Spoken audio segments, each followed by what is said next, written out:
Buenas tardes, Carla. Estamos acá como maestras, ¿no? ¿Cómo, una pregunta que, ¿no? ¿Cuántos talleres haces tú a la semana? ¿Uno, dos? A ver, la verdad es que desde el año pasado solo hago un taller. Ya. Una vez a la semana un taller, y es un taller ya un poco avanzado. Ya no estoy haciendo talleres como para principiantes, pero estoy haciendo hace 10 años talleres, 10 años. Ya. Y cuéntame, ¿cuántos alumnos tienes? El máximo son 15, que Ya, para mí es un número como perfecto para poder recibir como un feedback más o menos contundente de un grupo, pero que al mismo tiempo tengas la oportunidad de poder leer con cierta frecuencia, y que no sea como una vez al año. ¿Cuántos leen por sesión? Por sesión leen 2 personas. Ya. Son textos que siempre son textos que han sido elaborados, o sea, muchos de los talleristas que están escribiendo una novela o escribiendo un compendio de cuentos, entonces son textos que ya vienen muy trabajados y que se leen directamente en el taller. No hay una lectura previa, no se mandan, sino que hay ese impacto inmediato de una lectura común, en grupo. Y eso es más o menos 1 hora para cada uno. Entonces son 2 horas, 1 hora para cada uno entre lectura y la ronda de comentarios. Bueno, la lectura, yo siempre la he defendido, esa lectura en voz alta como un momento muy importante de la creación, ¿no? Flaubert se pasaba leyendo cada página en voz alta, buscando el sonido, buscando que todo esto de la puntuación que uno le enseña en el colegio, como algo uno lo toma como algo latero y resulta que es música, ¿no? O sea, la puntuación, Absolutamente. las cacofonías, digamos que es Sí. interesante. ¿Y qué les va tomando, qué les va recomendando? ¿Cómo trabaja ahí tú? A ver, es que, por ejemplo, es que son tantas cosas, ¿no? Que vamos a tener que ir tomándolo como de a poquito. Tú acabas de hablar justamente de la lectura en voz alta. Y la Sí. lectura en voz alta, yo siempre recomiendo, bueno, que antes de llegar al taller, que ya la lean en voz alta. Porque la lectura en voz alta te permite un cierto tipo de corrección que no se produce ni en la... De hecho, cada medio tiene su propia ámbito de corrección. Es decir, en pantalla tú percibes ciertas cosas, en papel percibes ciertas otras cosas, y ya leído se perciben ciertas otras cosas.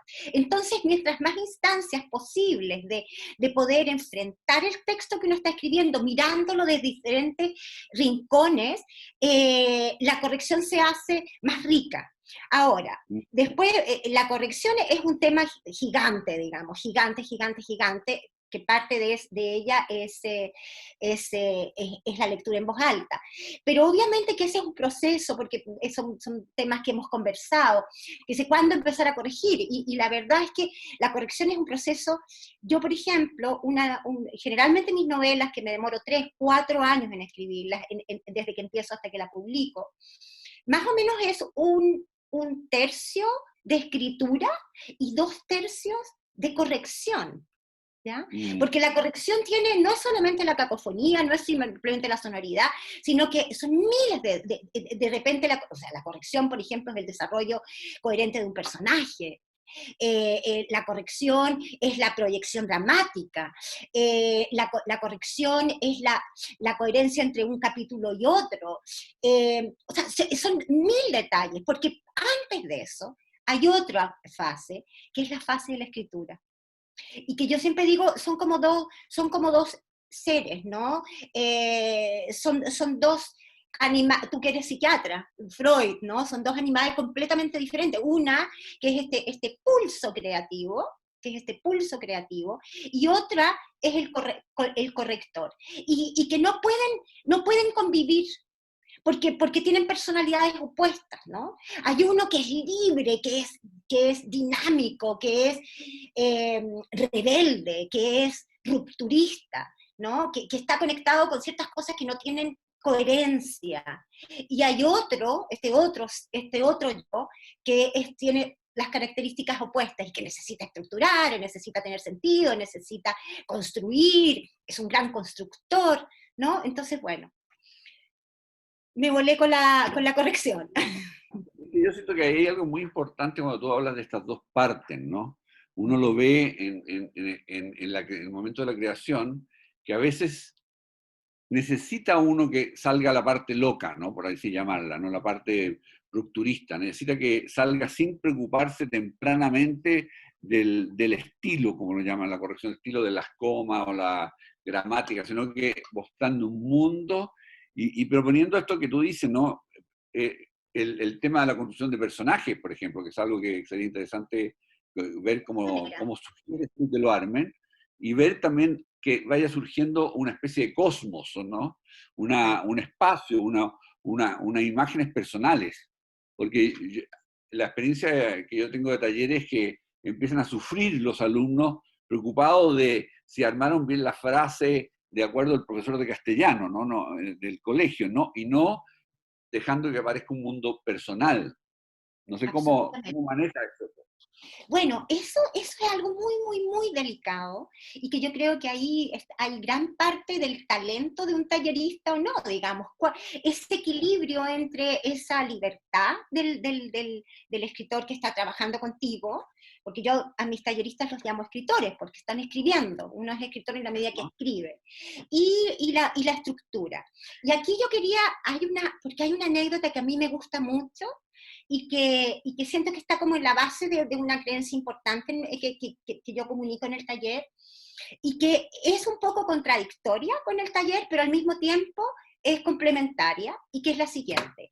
Hay Carmen Iglesias, que es una historiadora importante española, cuando entró a la Academia Española, ella contó la siguiente anécdota, que es preciosa, fábula, más bien, es una fábula. Este es un ciempié y una cucaracha, ¿ya?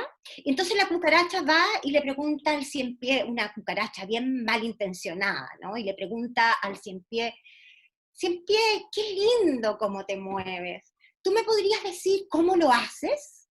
Entonces el ciempié, así, pero muy, muy orgulloso, le dice, pero si es que es muy fácil, mueves las 50 patitas del lado izquierdo hacia adelante al mismo tiempo que mueves las 50 patitas del lado derecho hacia atrás, y luego lo haces al revés. Entonces la cucaracha dice, qué increíble, por favor, ¿me puedes mostrar cómo lo haces? Y el ciempié no pudo caminar nunca más. ¿Ya? Entonces, esto es, en el fondo, hay un cierto límite de lo que se puede transmitir como tallerista, porque hay un espacio que tiene de misterio, de incógnito, que tiene que ver con el impulso creativo, con esa latencia creativa que tú como profe de un taller no puedes matar, ¿ya? No puedes matar. Y tampoco puedes armar como una cajita en que están todas las piezas y que después tú las sacas y dices, ok, arma tu historia con esto, porque eso no sirve, no es suficiente.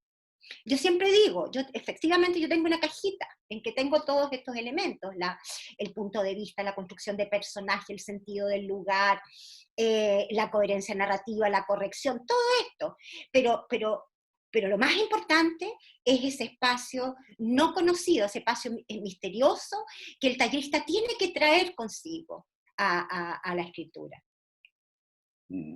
Ya hablaste ahí de varias cosas, ¿no? El sentido del lugar, la construcción de personajes, que me encantaría lo pudiera desarrollar un poquito. ¿Cómo lo vas acompañando al tallerista, digamos, o al escritor que te ha pedido tu ayuda para desarrollarlo, ¿no? Ok, claro. Nosotros en el taller de principiante, lo que yo hago es un taller inicial de más o menos 10 sesiones, y después seguimos, en que es muy didáctico y que vamos justamente, yo voy sacando cada una de estas piezas de mi cajita y vamos trabajando con eso. Yo hago una introducción y luego se hacen ejercicios con respecto a eso. Vámonos, por ejemplo, con los personajes. ¿Ya? O sea, ¿cuáles serían porque para mí hay escritores que centran su narrativa en la acción, ¿no? Y hay otros escritores que centran su narrativa en los personajes, en que el autor sigue al personaje. Yo personalmente no tengo una historia trazada en términos de acciones de lo que va a ocurrir, sino que mi primera prioridad, la primera prioridad, y no puedo empezar una novela si eso no lo tengo claro, son mis personajes, sobre todo el personaje principal. ¿Y qué significa tener claro el personaje? No es simplemente, hay autores que escriben una biografía, y cuando nació, y cuántos años tiene, y que es maravilloso. Yo no lo hago, personalmente yo no lo hago, porque necesito otro tipo de información del personaje. Necesito una información, por supuesto que tengo más o menos claro su edad, o sea, es muy diferente si el personaje tiene 17 años, como Llévame al cielo, que es una novela de chicos jóvenes, o si tiene 70, como hay un personaje en Contigo a la distancia. Por supuesto, son mundos completamente diferentes, eso sí, evidentemente que lo tengo claro. Pero el personaje, lo que yo necesito para empezar a narrar es estar adentro de ese personaje, entender, siempre yo hablo de la grieta, ¿ya? Tú entras a través del personaje, o sea, perdón, entras al personaje a través de su grieta, a través de eso que duele, a través de eso que no está resuelto, y que de alguna manera va a ser el centro de la historia que se va a narrar, ¿ya?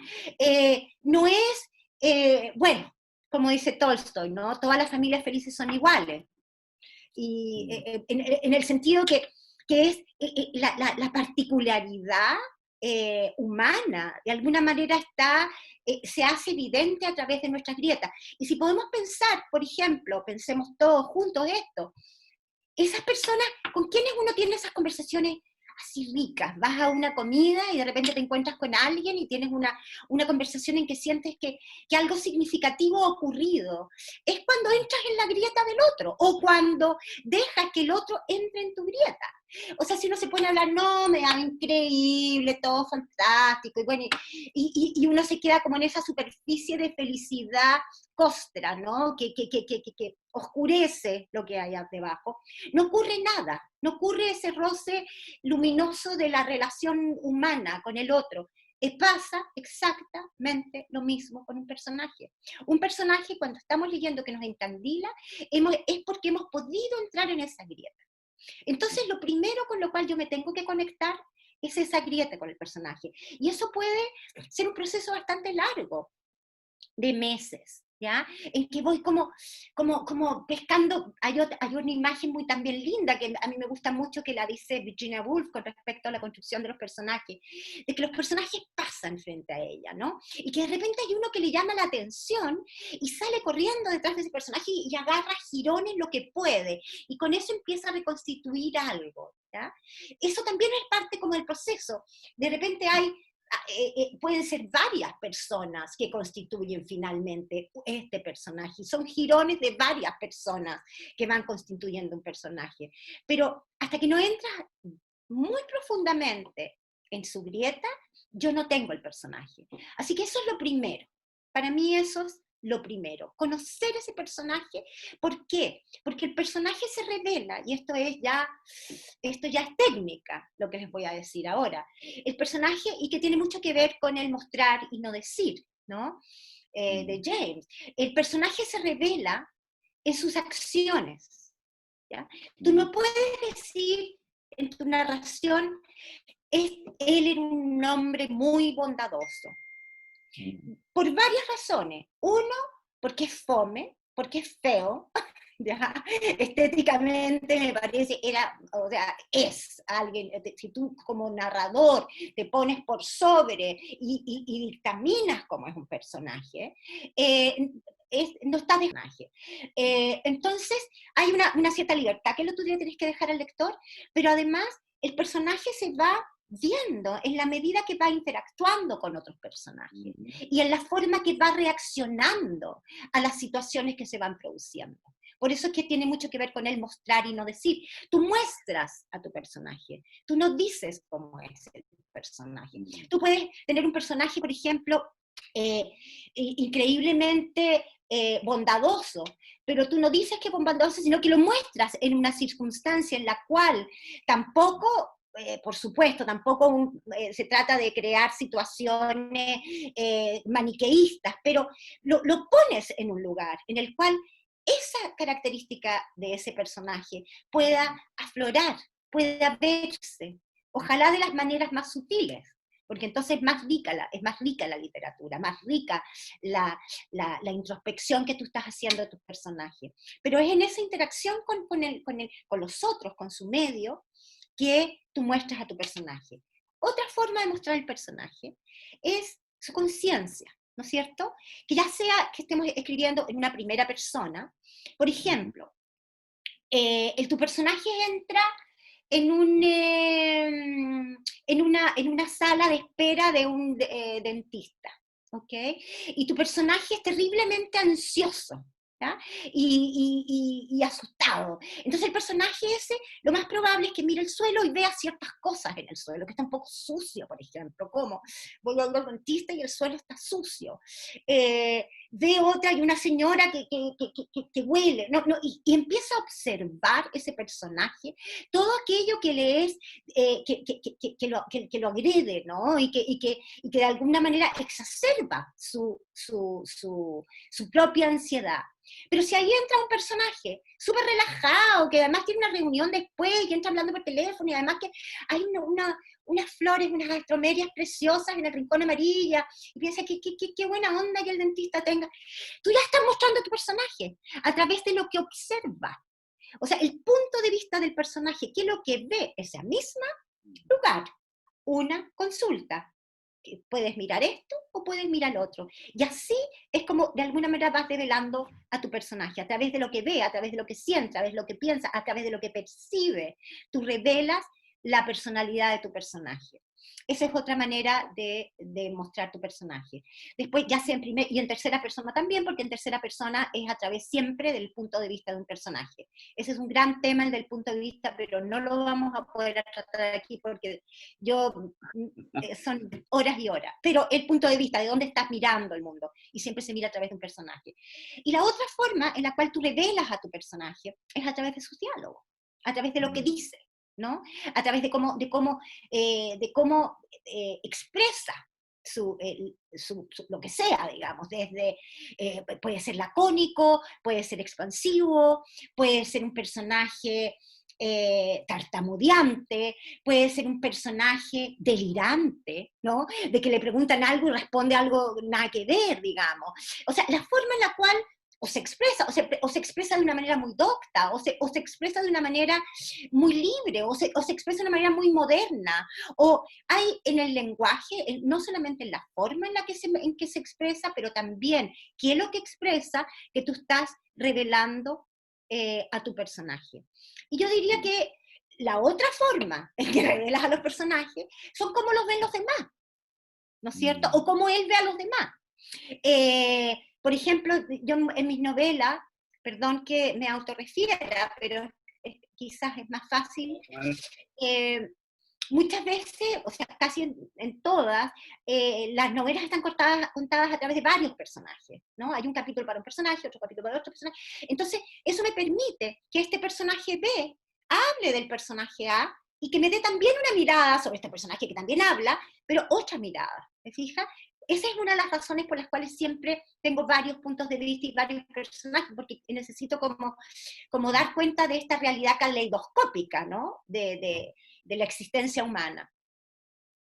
Ay, yo me acordaba de una novela de Irene Nemirovsky, Ya. David Golder, que empezaba con una línea. Decía, no, dijo Golder. Y uno ya sabía en esa línea que era un porfiado mucho cuidado. Que tenía que iba a poner a lo que venga. Ese no, dijo Golder. Y uno ya no había descripción física, no había nada, y estaba uno, porque lo frecuente que uno ve en la gente que está empezando a escribir es creer en el dato. Entonces te hacen fichas, los personajes llenos de datos, de todo lo. Entonces uno dice cómo hacerlo para poder escoger los datos más sabrosos, los que incluso dejen hueco en la narración. Hay un libro precioso de Marcel Jouveau. Marcel Jouveau fue un maestro para Borges, y que se llama Vidas Imaginarias, que son biografías de 4 páginas. Entonces, ahí uno se sorprende cómo de pronto en 4 líneas ya uno sabe muchísimas cosas, sin que sean informado, que es el tema que te debe pasar a ti, que hay que parar la información y privilegiar la acción. Ahora, tú dijiste otra cosa bien importante, bueno, dijiste varias cosas muy importantes que hay que revisar, ¿no? Este esto del diálogo, que bueno, hay un libro de Robert McKee, el guionista, que se llama El diálogo, justamente, y trabaja mucho esto del diálogo en el cine, pero sirve mucho para la gente que escribe teatro o la gente que escribe literatura. Pero me gustó mucho cuando hablaste de las astromelias. Esto de no de decir las flores en general, sino de pronto trabajar el particular, ¿no? Que esto tal vez tiene que ver con la situación del lugar que tú hablabas, ¿no? Absolutamente, absolutamente, eso es clave y tiene todo, o sea, el detalle es un tema que lo vemos en Flaubert, en los escritos de Flaubert, de literatura, lo vemos en Tolstoy, o sea, el detalle es la clave, digamos, es la clave. Hay justamente, por ejemplo, una escena en Guerra y Paz de un hombre que va a ser, guillotinado, ¿ya? No, ahorcado, perdón, va a ser ahorcado. Y, y bueno, hay en la literatura, hay muchos, y en el cine, para qué hablar, pero en esa época, pensando entonces, hay muchas escenas en que tú eres espectador del momento en el cual un hombre va a ser, le van a cortar la cabeza. Y sin embargo, ¿qué es lo que hace que esa escena escrita por Tolstoy sea absolutamente memorable? El hecho de que él se detiene en un gesto del personaje, cuando el personaje, antes de que lo ahorquen, se arregla el cuello, ¿ya? Se lo arregla, sí. Ese gesto inútil, ¿no? Y tan profundamente humano, y tan profundamente cotidiano, hace que esa escena, ese hombre, adquiera su calidad de hombre, de ser humano. No es el señor que va a ser colgado, es ese hombre que, que realiza ese gesto. Entonces, para mí ese es un ejemplo muy, muy, muy claro de cuál es el detalle que hay que buscar. Porque ¿cuál es el detalle? Esa es otra gran pregunta. ¿Cuál es el detalle? ¿No? No son todos los detalles. Porque también está esas escrituras que me ha pasado en el taller, en que antes de que empiece nada ya te describen la pieza completa, ¿te fijas? Y no, sin tener ningún valor. ¿Qué es lo que tiene valor en el detalle? Tiene valor el entorno en la literatura, es un espejo del mundo interior del personaje a través del cual tú estás contando la historia, ya sea en primera persona o en tercera persona, ¿ya? Siempre hay un personaje que está contando la historia. Y el mundo exterior es un espejo de ese mundo interior. Por eso, el ejemplo del dentista, esta descripción de esta consulta, que es exactamente la misma consulta, del suelo sucio, ¿no? Del olor a boca, ¿no? Está reflejando el mundo interior de ese personaje ansioso, asustadizo, ¿no? Y la otra, el otro personaje que está reflejando, la de los Astromeria, está reflejando su mundo interior. Si los cruzamos, no resulta, ¿entiendes? Es contradictorio. Entonces siempre, si el mundo exterior no refleja el mundo interior del personaje, es una descripción que yo llamo muerta. Es una descripción muerta, que cae, que se olvida, que rellena texto, pero que no produce luz, que no produce emoción, que no agrega nada. El sentido del lugar no es algo banal, la descripción del entorno no es algo banal, es tan importante como la reflexión del personaje, como el diálogo que tiene, o sea, es una pieza fundamental, es un instrumento que tiene el narrador para poder ampliar este mundo, el mundo del personaje, la personalidad del personaje, para poder mostrar al personaje. Es en qué se detiene con el mundo exterior. Entonces, el sentido del lugar es eso, Básicamente el sentido del lugar es esto. La descripción del mundo exterior es el reflejo del mundo interior. Mm. Bueno, ¿hay lecturas que tú, por ejemplo, recomiendas a los... ¿Qué lecturas sientes fundamentales o vas cambiando lecturas según en cómo están trabajando? A ver, yo tengo, bueno, tengo varias, tengo una lista, digamos, de lecturas recomendadas propiamente literarias, ¿no? Propiamente literarias, de hecho estábamos mirando, y dos de las que tú tenías ahí, la de David Lodge y la de James Woodson, libros que yo recomiendo, pero encarecidamente, que están dentro de mi lista. También ahí están, por ejemplo, si queremos hacer recomendaciones, está, que a mí me gusta muchísimo, son las entrevistas del Paris Review, que hay, bueno, hay una colección en inglés que son como infinitos, infinitos tomos, pero hay una traducción al español que hizo Ignacio Echevarría hace bastante tiempo, de 3 tomos, creo que son 3, no, es un tomo, con la selección que él hizo, y es maravilloso, porque todo esto de la cocinería, de cómo trabajamos, porque todos los escritores son diferentes, cada uno trabaja de una cierta manera, tiene ciertas prioridades, ciertas formas de enfrentar una construcción de un personaje, y eso es una gran lectura, ¿ya? Si tienen la oportunidad lo pueden bajar, son las entrevistas a escritores del Paris Review que las viene haciendo desde los años 50, entonces hay desde Brad Bradbury hasta Pamuk, digamos, están todos, ¿no? Esa, y después con respecto a las lecturas como particulares, yo siempre que estoy trabajando con los textos de mis talleristas, siempre le digo a uno, le digo, por favor tú lee esto. Digo, tú no, ya, tú no leas esto porque no te va a servir, no te va a hablar. Ah, Eh, ya. que es la manera en la cual yo leo, además. Yo leo con textos, con novelas y lo que leo que me esté hablando, que me esté tocando para lo que yo estoy escribiendo, para lo que yo estoy viviendo, con los cuales puedo tener un diálogo. Y después hay un libro que quizás hoy día no puedo establecer ese diálogo, pero que más adelante sí.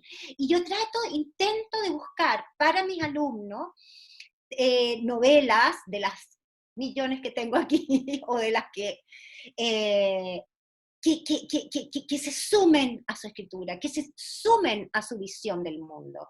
Entonces no son universales, no es que tienes que leer esto, tienes que leer esto otro, no, cada uno le busco con mucha dedicación a sus lecturas, ¿no? O sea, no hay un canon, digamos, para todo, Bueno, digamos. es que los canon, está lleno de listas de canon, o sea, es cuestión de meterse a Google y Que se buscar encuentren canon. bien, envío.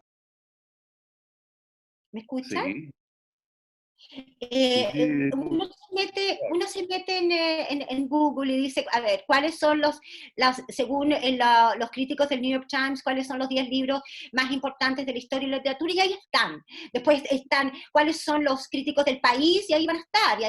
Entonces yo creo que como tallerista, como profe de taller, creo que el regalo que yo puedo hacer o el aporte que yo puedo hacer es buscar para cada uno su lectura particular. Incluso de pronto pensamos en conjunto películas, ¿no? O poemas, o ensayos, o sea, es el ámbito completo de la expresión cultural que para cada uno tiene un camino, ¿no?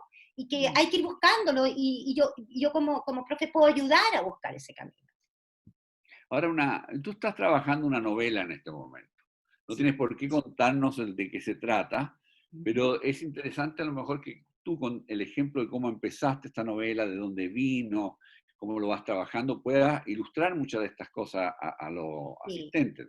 Sí, sí, sí, sí, sí. A ver, bueno, la novela que estoy escribiendo es una novela que llevo 5 años escribiéndola. Entre ¿Ya? tanto escribí 2 novelas más. Por lo tanto es una novela que ha tenido un camino absolutamente diferente a todas mis otras novelas. ¿Ya? Lo que me encanta es esa posibilidad de que tú nunca encuentres una fórmula. Siempre está la posibilidad de que todo se te desarme y que tengas que empezar con otra fórmula.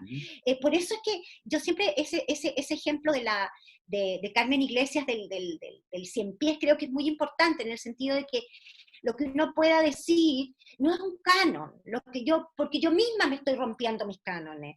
Yo siempre, todas las otras, tengo 9 novelas, las empiezo y las termino, y mientras estoy en esa novela no hay nada que me distraiga. Y sin embargo, esta novela, que creo que es una novela importante para mí, o sea, una novela que entra profundamente en el tema del amor, es una novela que ha tenido todos estos traspiés, ¿no?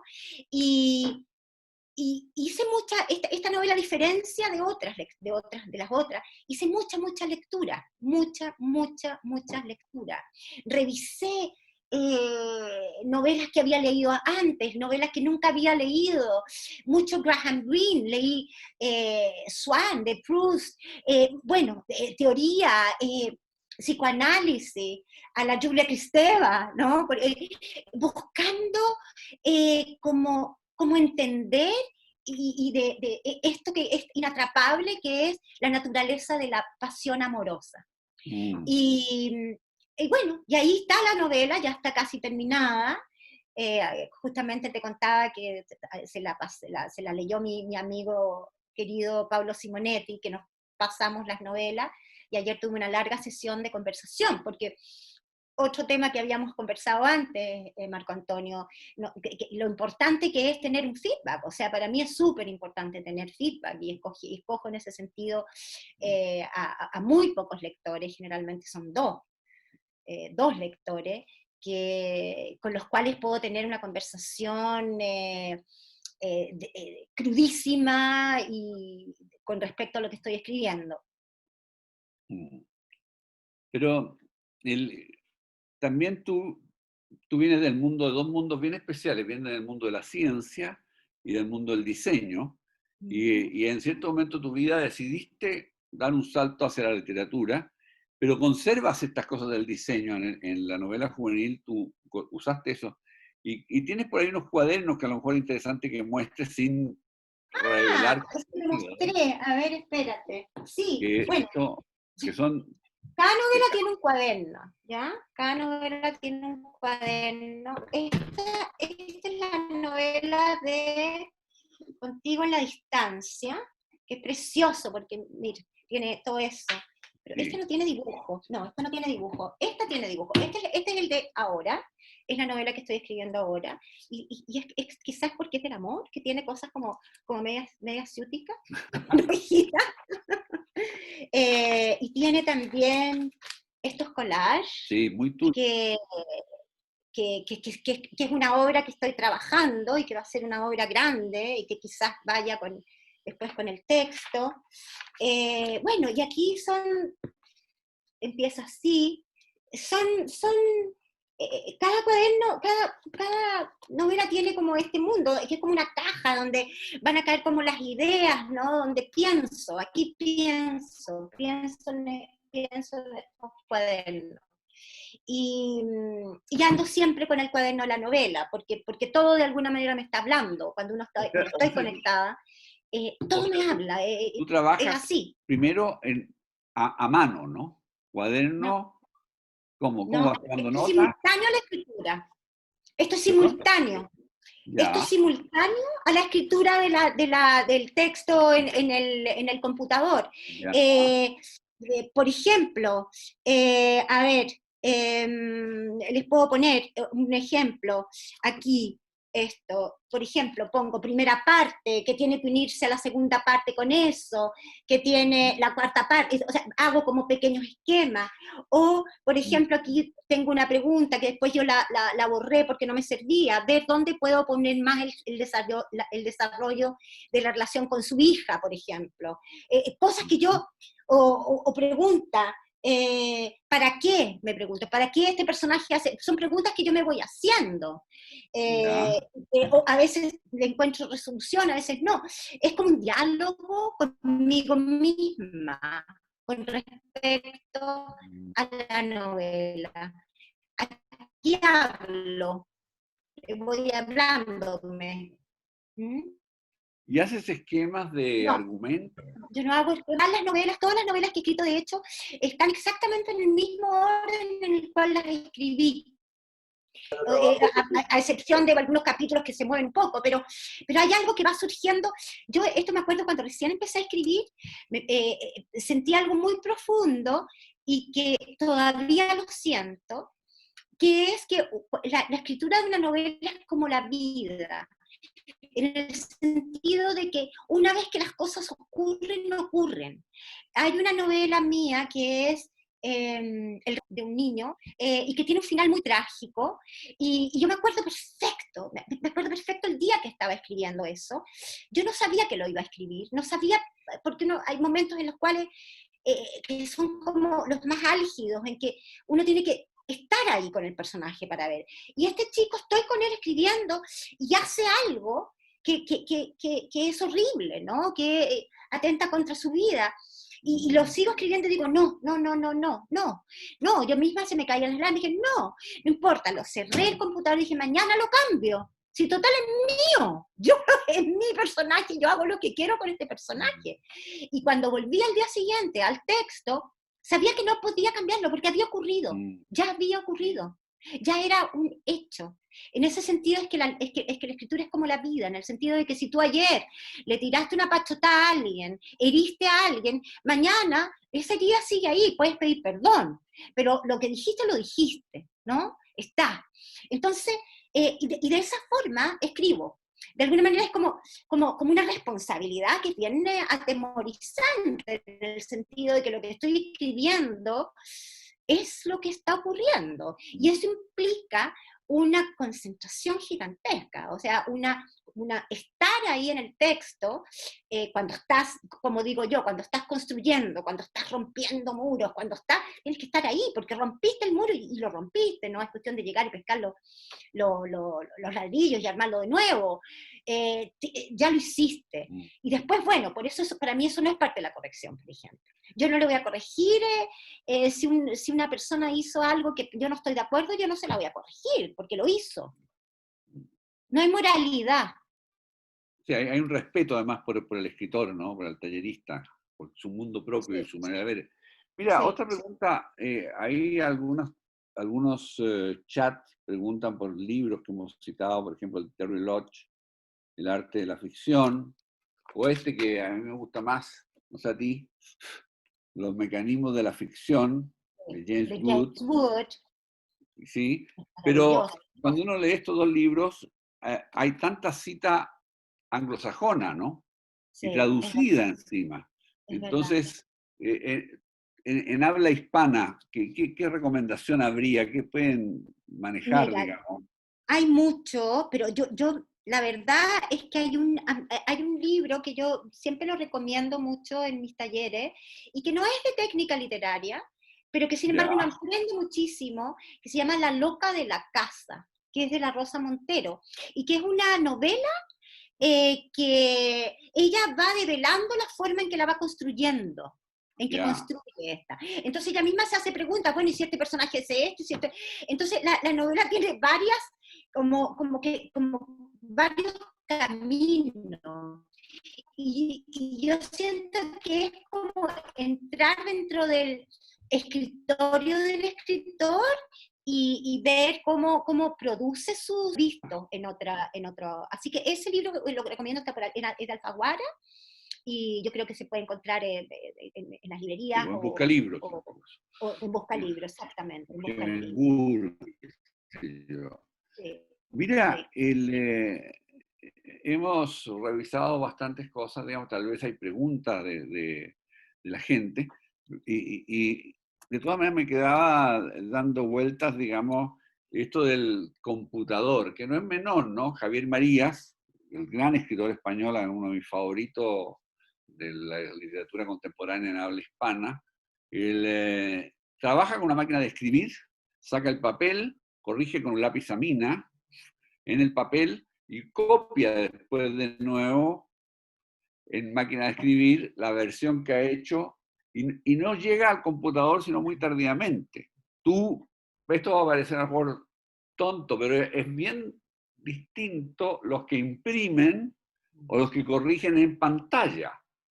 Esto de ahora que estamos en pantalla, invadidos, digamos, pero ¿Tú trabajas cómo? ¿Imprimes? ¿No imprimes? ¿Trabajas en pantalla solamente? Mira, aquí es interesante porque nos vuelve un poquito a lo que habíamos hablado al comienzo, en que efectivamente es completamente diferente lo que ocurre, lo que tú ves en pantalla, a lo que tú ves en el papel.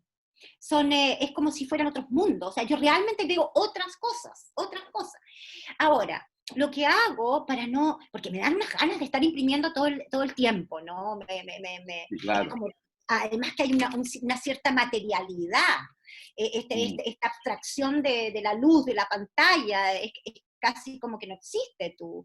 Yo estoy todo el tiempo guardándola y mandándomela porque siento que va a desaparecer, ¿no? claro. Pero una vez que la tienes en papel, tienes una relación con el texto que es mucho más cercana. Entonces a mí me da muchas ganas de estar constantemente eh, imprimiendo, pero no lo hago. No lo hago porque de alguna manera también imprimir me significa, a ver, ¿por qué da tanto miedo escribir? Porque de alguna manera, y aquí vuelvo como un poquito atrás para poder responderte esa pregunta. ¿Por qué da miedo? Yo creo que vamos a estar todos de acuerdo, todos, no sé, todos los que estamos aquí, que da miedo, ¿no es cierto? Hagan así si están de acuerdo. Sí, ¿no es cierto? Sí, da miedo escribir, por muchas razones. Y una de las razones por las cuales da miedo es porque una idea que en la cabeza es abstracta, pero que tiene como mil aristas y miles posibilidades, una vez que tú la pones en papel, se reduce, queda como atrapada. Es como ponerle un alfiler a una mariposa, ¿no? Que la mariposa cuando está volando es bellísima, con sus alas, con los trasluces, y sin embargo la pescas, la pones en un insectario y pierde como eso, ¿no? Que era esa idea. Entonces, por eso da miedo poner la idea o el sentimiento en la computadora. Pero ya cuando lo pasas al papel, ya es una mariposa entre el insectario completa. Entonces, trato como de atrasar ese proceso, ¿no? De no hacerlo tan evidente. Y siento que todavía en el computador tengo la posibilidad de borrar todo y volver que la mariposa vuele y atraparla de otra manera, quizás, Mm. ¿no? Atraparla de una manera más efectiva, mejor. Entonces, eh, leo básicamente en la computadora y de tanto en tanto imprimo, y cuando imprimo es un trabajo minuciosísimo. Cada vez que imprimo, leo eso y lo corrijo por lo menos 4 veces con diferentes colores de lápices para saber cuál es la primera corrección, la segunda corrección, con uno verde, con uno rojo, con uno Ya. azul y con uno negro, porque van las capas, en que rayo, pum, entonces, y ya termina, Y quedan bien bonitos, quedan son bien bonitos. cientos de páginas. Bueno, creo que hay preguntas a ver del público, no sé cómo nos Sí, comunicaremos. Está Lorena Marco tomando Antonio, la palabra. hemos tenido un chat muy entusiasta y unos participantes muy Bueno, activos. En este minuto nos acompañan 143 personas, así es que tratamos de agrupar las preguntas por categorías. ¿Ya? Vamos a partir con la categoría de datos prácticos que han preguntado los participantes. ¿Ya? Em, por ejemplo, eh, los alumnos, Verónica Grunwald, le pido disculpas si pronuncio mal su apellido, pregunta si los alumnos crean en el mismo taller, salen obras o no alcanzan a culminar ese proceso creativo. A ver, en el taller, sí, obviamente que salen obras. En el taller de principiantes, que es el que no estoy haciendo en este minuto, pero que en algún momento voy a volver a hacer, se escriben textos en clase y se leen en clase. Se escriben y se leen, porque, por ejemplo, tratamos el sentido del lugar, yo les planteo un ejercicio, ese ejercicio se hace, se lee en clase y se cierra. Y después están el taller más avanzado, que es el que estoy haciendo ahora, que quedan 2 vacantes por lo demás, en Zoom, por si acaso, que es un taller de personas que están trabajando un proyecto, y esos proyectos se han llevado a cabo, pero de hecho ayer recibí el libro de una alumna que finalmente publicó su libro. Hay varios que han publicado sus libros, hay novelas, hay 2 novelas, por ejemplo, que a mí me parecen maravillosas, que ya se están terminando. Eh, Ahora, yo siempre les digo en el taller, el proceso, lo importante de estar en el taller es el proceso del aprendizaje. Si en el mismo taller nos saca, o sea, yo de hecho estuve mucho tiempo en talleres y dentro del taller no saqué una novela, pero me dio todos los instrumentos que necesitaba para volar después, ¿no? Y ahí escribí El revés del alma. El taller es una instancia que te contiene muchísimo, que te da instrumentos, que si no te demorarías años y años y años en descubrirlo. ¿Qué es lo que es eso? El revés del alma. En cambio, en el taller como que dices, pero claro, por supuesto, y empiezas a usar todos esos pequeños instrumentitos, la tijerita chiquitita, hasta el alicate, hasta el machete, es decir, todos estos instrumentos que solo te los da el taller, que si tú los buscas sola, te va a costar muchísimo más encontrarlo. Entonces, yo no pongo tanto énfasis en terminar, como usar bien los instrumentos, aprender a usarlos. Si tienen que escribir el primer capítulo 20 veces, si se pasan, porque quieren afinar sus instrumentos en ese capítulo maravilloso. Yo no le voy a decir, tienes que seguir, no. Creo que esa búsqueda de cómo crear tu propia prosa es algo que tú puedes conseguir muy bien en el taller. No siento que el taller sea necesariamente un instrumento para publicar. Carla, hay otra pregunta en relación con aspectos prácticos del taller. ¿Cuál es la edad de inicio? ¿Cómo recomiendas a los adolescentes aproximarse al mundo de la escritura? Y por otra parte, ¿cuál es la edad límite? ¿Cómo se aproxima un adulto mayor? ¿Hay diferencias o son básicamente lo mismo? Básicamente lo mismo. Es básicamente lo mismo. A ver,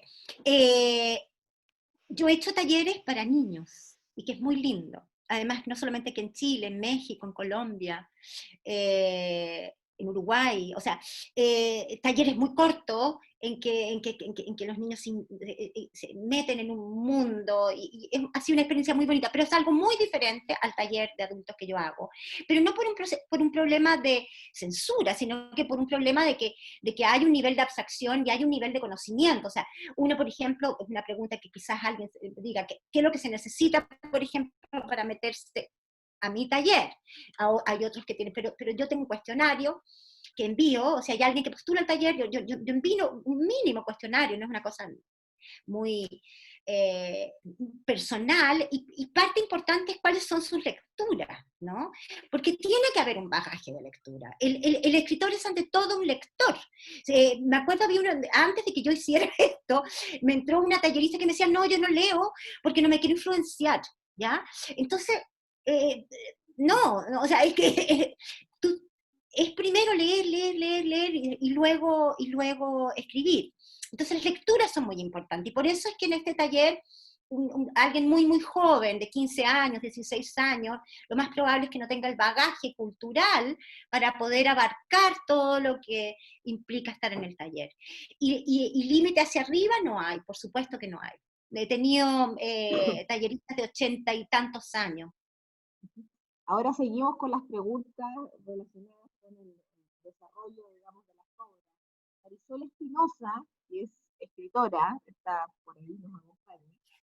En el caso de los cuentos o short stories. No te oigo bien. ¿Ahí? Acerca del micrófono. Me voy a acercar ahí un poquito. Ya. Ahí. Ahora sí. Marisol Espinosa pregunta, en los cuentos o short stories, ¿cómo se acota al personaje cuando por extensión no es posible ahondar mucho en los detalles, ni en las atmósferas, etc.? Perfecto. Bueno, el proceso es exactamente el mismo, ¿ya? Lo que pasa es que tiene que ser infinitamente más preciso. Ojalá uno trabajara una novela como uno trabaja un cuento. Es decir, toda esa rigurosidad y esa minuciosidad que necesitas en el cuento, en el sentido que estás acotado a un espacio menor, por lo tanto, todo lo que tú introduces dentro del cuento tiene que ser preciso, derecho al grano, increíblemente expresivo en muchos aspectos, ¿no?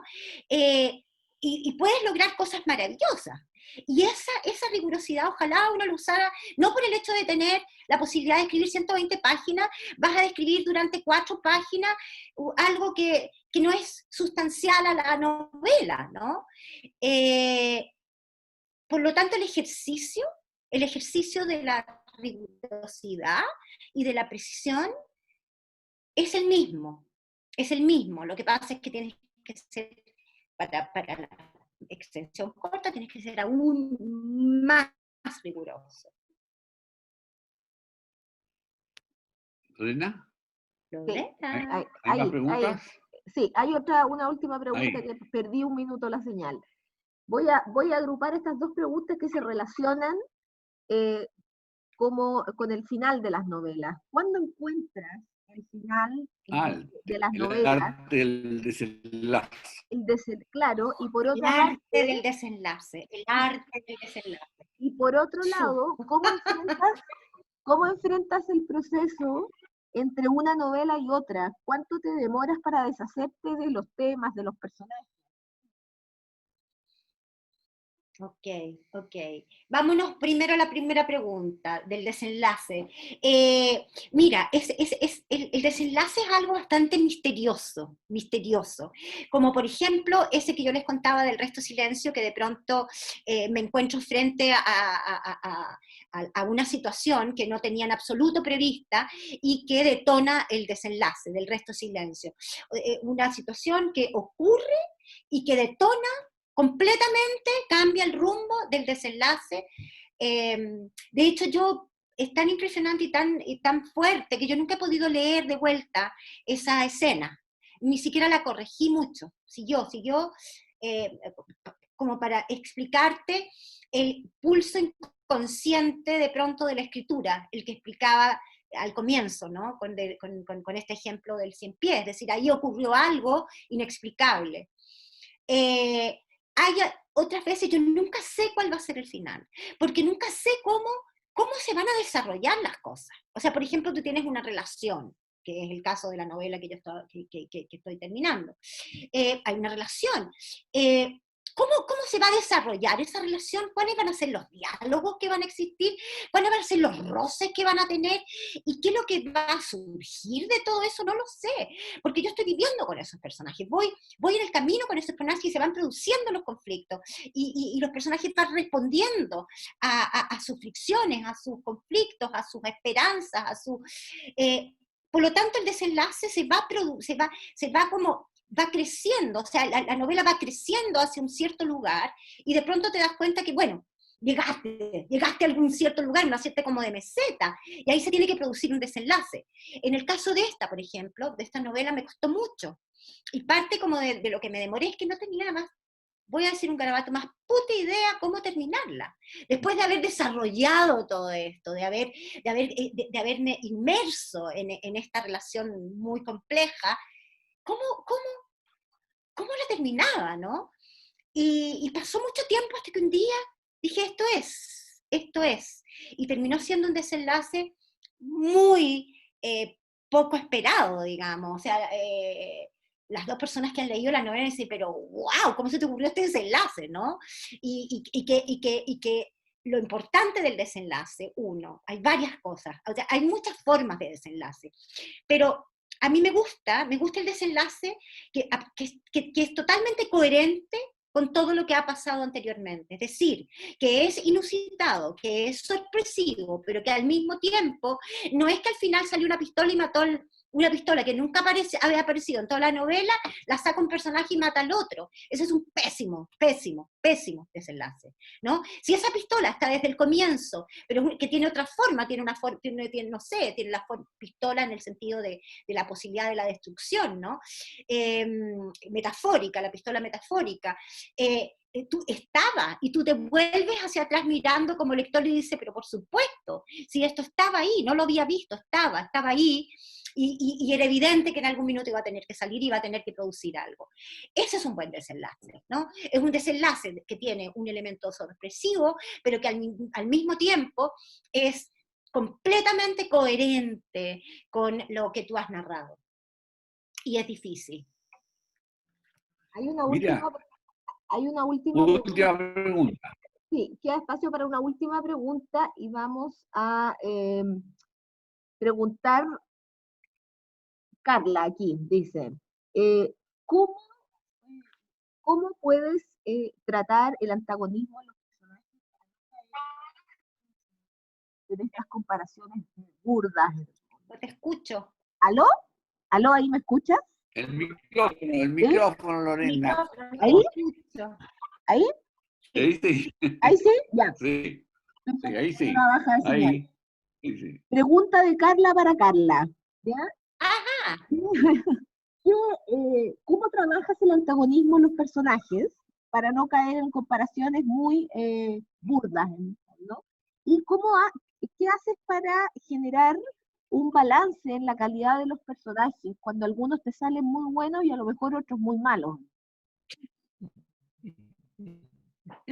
Ya, ok. El antagonismo. Es interesante lo que tú estás diciendo, o sea, porque lo que está preguntando Carla, porque efectivamente en la construcción de personajes siempre hay un personaje que es un personaje, generalmente un personaje o varios, pero principal, o pueden haber varios personajes principales, pero si pensemos en un personaje principal, el personaje principal, el resto de los personajes o son aliados o son antagonistas, ¿no? De las maneras más sutiles, es interesante, como dices tú, como dice Carla, cómo transformar, hay un antagonista pero que no sea obvio, es que en el fondo los personajes antagonistas es cuando no es claro si son efectivamente antagonistas, cuando la fuerza de su antagonismo no es evidente, ¿no? De que está entrando en el personaje a entorpecer los procesos del personaje principal, pero de una manera no obvia, ¿no? Porque si no entramos en el malo, ¿no? En Batman y el Guasón, malo, con care malo, con Rize malo, o el tipo desquiciado. Entramos en eso que está perfecto, que es un tipo de narración, es un tipo de literatura, pero no es evidentemente que no es la que yo hago, sino que a mí más me interesa la sutileza. Y en ese sentido yo siento que los antagonismos vienen por muchos lados. Está el antagonista, pero también a veces el personaje principal es su propio antagonista. De pronto el antagonista se transforma en aliado. Y son esas ambigüedades de la vida. ¿Por qué? Porque la literatura de la cual estamos hablando hoy día es una literatura que de alguna manera es una mímesis de la realidad.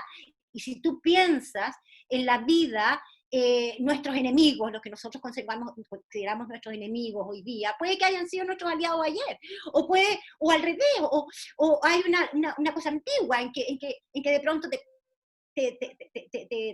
produce algo, pero no hay una linealidad en que aquí están los buenos y aquí están los malos, aquí están los aliados, aquí están los antagonistas, y siempre van a mantener ese camino perfecto, porque eso es un poco caricaturesco, es parte como de otro registro narrativo, no del registro del que estoy hablando y del que estamos hablando aquí, que intenta atrapar la complejidad de la naturaleza humana.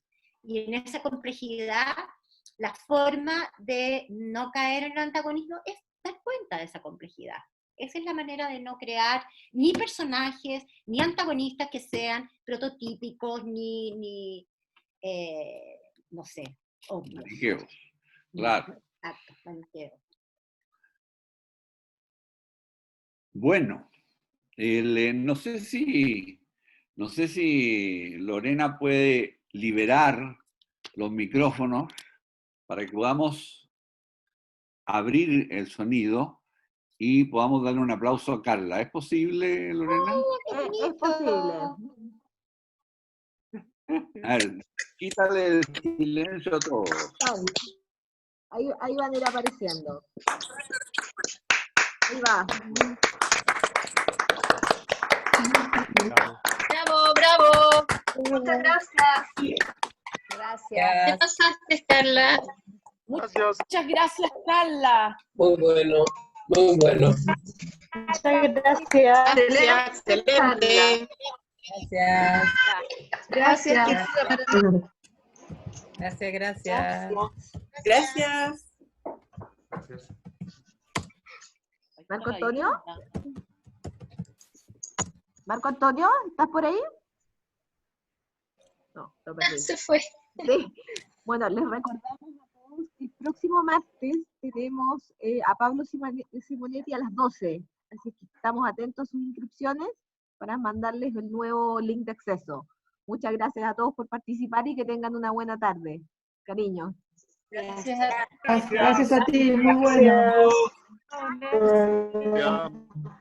Gracias. Carmen, el martes. El martes. Nos vemos.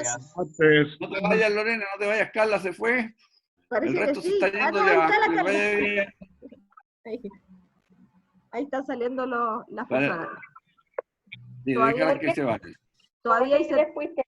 Todavía hay 66 personas dentro de la sala. Sí, están saliendo. Quedan 65 personas saliendo. Ingresaron 144. Y terminamos 144. sí, y terminamos con 138. Muy poquita que gente está se muy bien. desconectó. Está muy bien, sí. Y la gente encantada. Muchas gracias, Carla. No, muchas gracias, salió increíble. Muy entretenido, además. Sí, Ay, sí. espérate.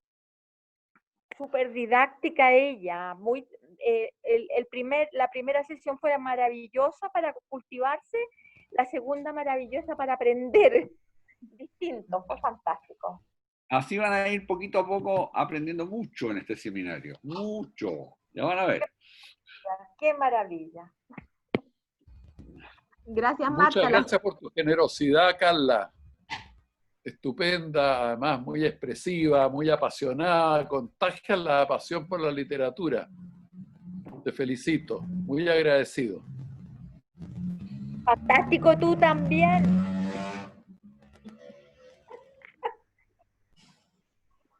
Tú también, Alberto. Fantástico.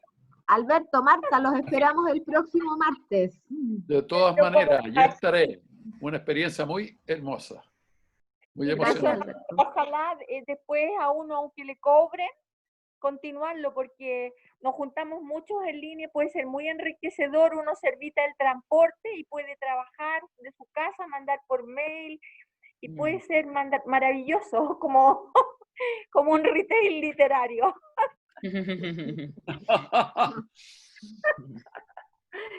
Bueno, gracias.